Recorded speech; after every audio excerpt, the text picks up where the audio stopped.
Pemirsa, gejolak pemilu 2024 tak hanya terjadi di dalam negeri, namun bagi WNI yang tinggal di luar negeri juga mengalami hal yang sama, salah satunya di Inggris. Di media sosial viral di mana warga negara Indonesia yang tinggal di Inggris, tepatnya di kota London, terlibat adu mulut dengan panitia pemungutan suara lantaran tak bisa menggunakan hak suaranya. Kita harus vote mas, nggak bisa mas begini, karena kita datang sudah sebelum jam 6. Kita sudah datang sebelum jam 6 mas. Nah mas ini nggak.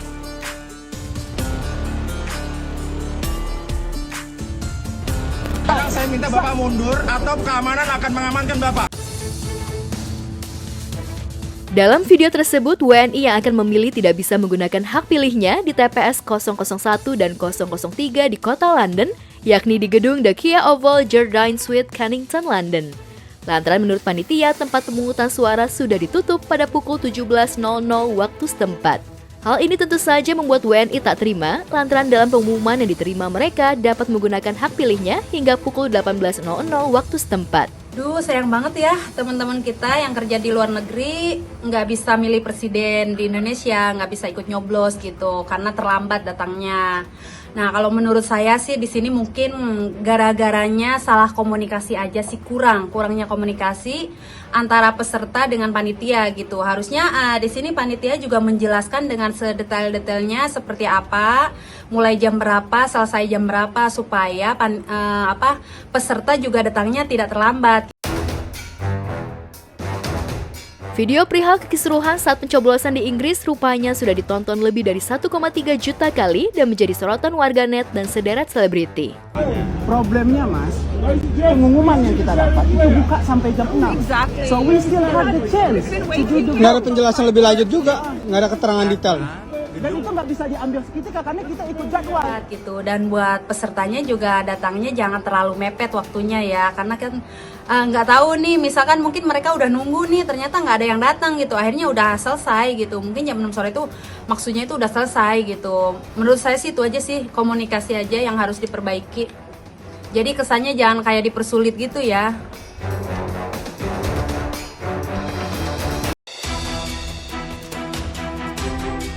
Sementara itu, euforia pemilu 2024 sempat dipanaskan oleh kemunculan film dokumenter Dirty Vote. Film berdurasi 1 jam 57 menit itu mencuatkan kontroversi pasca dirilis pada masa tenang kampanye 11 Februari lalu. Beragam reaksi pun bermunculan dari warganet, selebriti, termasuk pejabat publik. Saya mau terlibat dalam film ini karena banyak orang yang akan makin paham bahwa memang telah terjadi kecurangan yang luar biasa, sehingga pemilu ini tidak bisa dianggap baik-baik saja. Jika Anda nonton film ini, tolong jadikan film ini sebagai landasan untuk Anda melakukan penghukuman. Film ini dianggap akan mampu mendidik publik betapa curangnya pemilu kita dan bagaimana politisi telah mempermainkan publik pemilih hanya untuk memenangkan kepentingan mereka. Pak, melihat hasil oleh satu putaran ini bagaimana Pak? Kenapa? Melihat hasil satu putaran ini Pak? Kamu percaya nggak suara saya segitu? Iya. Percaya nggak? Kita akan ngikuti semua apa yang diberitakan dan tentu penghitungan akhir nanti sampai Maret. Jadi hari ini dari seluruh saksi, dari partai, mereka sekarang lagi bekerja. Dalam setiap tontonan pasti ada penonton, dan setiap penonton pasti punya hero, pasti itu. Maaf, kita bicara Sidul anak sekolahan, ada Dul, ada penonton Sidul, ada Mandra, ada penonton Mandra, ada penonton Nekario. Ini rame nih, yang satu maaf aja istilah kata ini. Ada kelompok Sarah, ada kelompok Jenap, itu biasa dalam sebuah tontonan. Jadi kalau dalam sekarang ini ada penonton yang melihat begitu, itu normal. Dari orang yang memuja atau memang memilih seseorang, dia pasti ini adalah dirty campaign atau kampanye kotor atau kampanye hitam segala. Itu biasa aja. Tapi kalau marilah kita lihat, kita juga mengedukasi masyarakat. Apa yang ditulis sebagai naskah. Saya minta maaf sekali lagi, Dirty Vote bukan sebuah film yang istimewa. Tapi seorang penulisnya itu sangat pandai, rajin menyusun. Dan ini bukan imajinasi dia loh, dia bukan membuat naskah baru. Karena judulnya sudah bicara tentang kecurangan pemilihan, film yang ditayangkan di YouTube dan channel saluran Pusat Studi Hukum dan Kebijakan Indonesia itu sudah ditonton 20 juta kali, meski sempat diduga mengalami shadow ban lantaran sempat hilang dari pencarian YouTube pada 12 Februari lalu. Bagi aktor dan politisi Rano Karno, film Dirty Vote menjadi pelajaran penting bagi masyarakat Indonesia yang mendambakan pemilu yang jujur dan adil. Kecurangan ini jangan didiamkan atas nama kelancaran pemilu. Film ini adalah monumen, tagihan, monumen yang akan kita ingat bahwa kita punya peranan besar melahirkan orang yang bernama Jokowi. Ini lagi rame tentang Dirty Vote ya, artinya saya minta maaf ya, saya udah 50 tahun di dunia film. Kalau dikatakan ini sebuah film, ini bukan film, ini sebuah dokumenter, iya. Jadi buat saya sebetulnya nggak ada istimewa ya. Tapi istimewanya adalah rangkuman dari penulis. Ini bukan baru kok, masyarakat udah tahu. Cuman mungkin bahasanya begini, kenapa dilemparkan pas di hari tenang? Ini sama juga, tentu saja setiap film pasti punya momen. Kalau film Warkop dulu diputar pasti Lebaran, gitu loh. Jadi memang itu momen yang paling mahal. Sekali lagi, ya mungkin ada yang sensi, bagi saya itu biasa ya. Cuman kalau saya mendengar mau dipidana, nggak haruslah seperti itu. Kalau ini ingin menjadi satu perlawanan, buatlah menjadi counternya seperti apa. Jadi kita menjadi dewasa melihat sebuah film atau sebuah dokumentasi atau sebuah rangkuman berita yang tidak menjadi baru dan kita bisa menerimanya. Kita bisa menerima loh. 3 hari sebelum pemilu 2024 dimulai, film Dirty Vote seolah memberikan sinyal bahwa kecurangan bisa saja terjadi sebelum dan sesudah masyarakat menggunakan hak pilihnya di TPS masing-masing. Saya sangat yakin ini tidak memecah belah. Karena gini loh, cerita ini bukan cerita baru. Seorang penulis naskah, saya nggak tahu siapa penulis naskahnya, dia akan mengambil cuplikan berita. Ini ada yang dari Maaf, ada yang dari YouTube, ada yang dari beberapa media massa, beberapa hasil, bahkan ada yang ikut sidang MK dari ketiga narasumber itu, dan ketiga orang ini pakar tata negara. Artinya sebetulnya nggak ada yang baru gitu. Bagi saya begitu.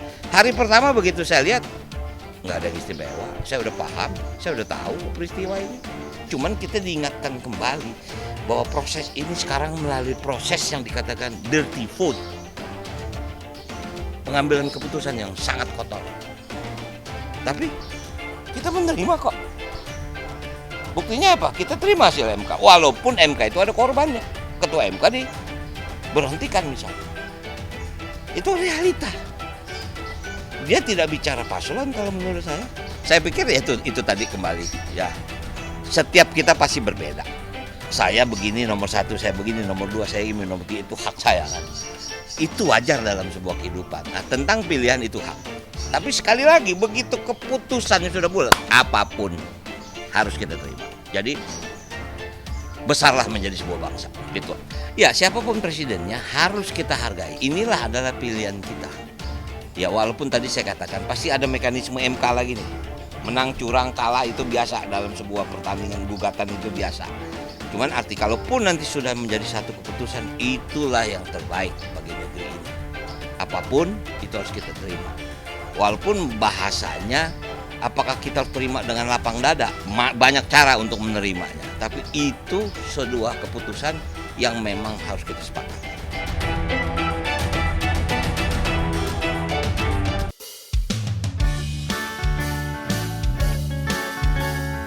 Sejarah mencatat pemilu yang bertepatan dengan Hari Kasih Sayang baru terjadi pada pemilu 2024 ini. Di momen spesial itulah, Paslon 3 Ganjar Pranowo memberikan kado spesial kepada Siti Atikoh istrinya berupa sebuah film romantis bertajuk Cinta Tapi Cinta. Film yang menggambarkan kisah nyata perjalanan cinta Ganjar dan Atikoh yang seperti pasangan kebanyakan lainnya juga penuh lika-liku. Film berdurasi 30 detik itu diperankan oleh Robby Jamani sebagai Ganjar dan Angel Lisandi Putri sebagai Siti Atikoh. Ganjar ini kuat, otot kuat, tulang besi. Ganjar kalau udah besar ingin menjadi pemimpin besar kayak Bung Karno. Bung Karno itu selain dicintain dan disayangin rakyat Indonesia, beliau juga disegani negara-negara luar, Lid. Jar, anak laki-laki itu kudu kuat ditempa dan diantem badai. Soal jabatan, kamu jangan pernah mengejarnya. Nandane kagum loh. Aku jadi semakin yakin.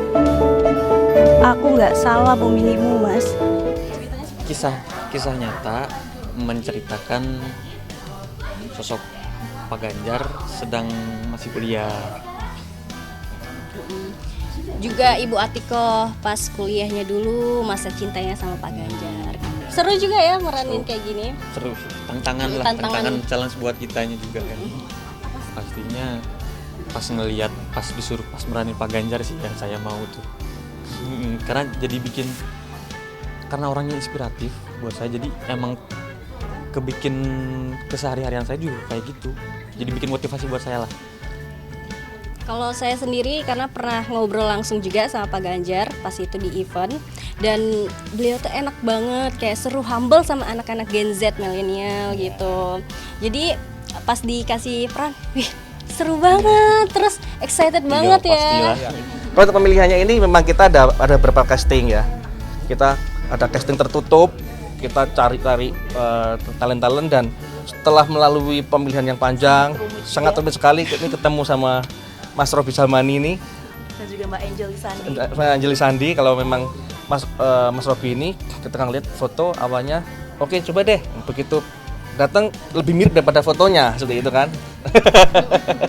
Dan Mbak Angeli Sandi memang ya dari karakteristiknya sangat oke sekali dan memiliki portofolio dalam keaktrisan memang sudah oke ya untuk beberapa. Dan kebetulan kita treatment, mereka berdua kita workshop ya dengan sedikit gestur-gesturnya Pak Ganjar dan Bu Atiko, oke lah.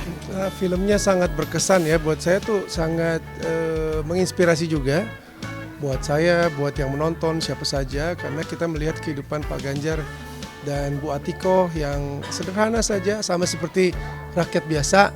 Mereka juga sama seperti pemuda-pemudi biasa di zamannya, yang bahkan Pak Ganjar itu dari keluarga yang sederhana sampai susah untuk bayar uang kuliah. Kemudian dia ketemu dengan Bu Atiko di KKN atau kuliah kerja nyata ya saat itu, dan kemudian berteman, bersahabat, kemudian saling mencintai sampai akhirnya menikah, dan dengan segala perjuangan bekerja dan kemudian memiliki anak, dikurnia anak. Ini satu perjalanan yang ya kita lihat merepresentasikan sebetulnya kehidupan masyarakat biasa, masyarakat yang sederhana. Pemikirannya juga enggak istilahnya orang neko-neko atau tinggi-tinggi gitu, ingin jadi ini enggak jadi itu. Mereka hanya menjalankan kehidupannya sesuai dengan apa yang sudah dirancangkan oleh Yang Maha Kuasa, tidak punya ambisi yang berlebihan.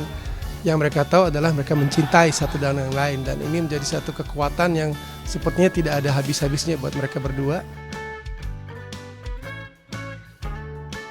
Sebagai mantan pejabat publik dan tokoh karismatik, kisah cinta Ganjar dan Siti Atiko menginspirasi halayak ramai. Mereka berdua mengajarkan cinta dan ketulusan sebagai sesuatu sinergi yang tak bisa dipisahkan. Menurut Jiwo Kusumo, sang sutradara, film yang mengulas romansa cinta Ganjar dan Siti Atiko ini dipersembahkan untuk bangsa Indonesia yang membutuhkan cinta.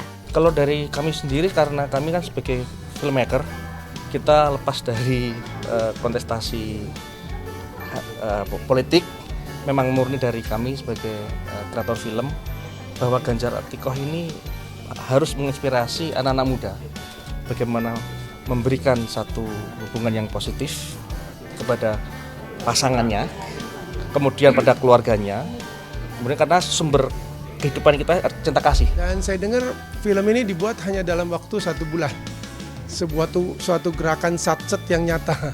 Kayaknya jarang sekali film dibuat dalam waktu 1 bulan. Dan hasilnya baik ya, bisa membuat kita lebih mengerti Pak Ganjar dan Bu Atiko itu seperti apa. Sinematografinya juga bagus, kemudian flow cerita juga keren gitu. Angel dan Robi ya sebagai pemeran utama juga bagus. Jadi hebatlah teman-teman. Harapan kita semua semoga film ini bisa ya membuat kita lebih mengerti kekuatan cinta yang sebenarnya, dan karena kita punya contoh yang nyata, Pak Ganjar dan Bu Atikoh sebagai pasangan yang saling mencintai satu dengan yang lain, saling menguatkan sampai mereka sebagaimana kita kenal saat ini. Bisa dikatakan bertepatan. Pesan utamanya kan sebetulnya cinta kasih ya antara sesama, antara pasangan, antara manusia ya, seperti itu ya. Hari Valentine kan sebenarnya seperti itu, tidak sempit untuk pasangan kekasih, tapi sebetulnya pesan daripada Hari Valentine itu yang saya tahu adalah untuk cinta kasih bagi sesama. Dan tidak ada perjuangan yang sia-sia, dan tentu saja semua masih semangat dan kita juga semangat.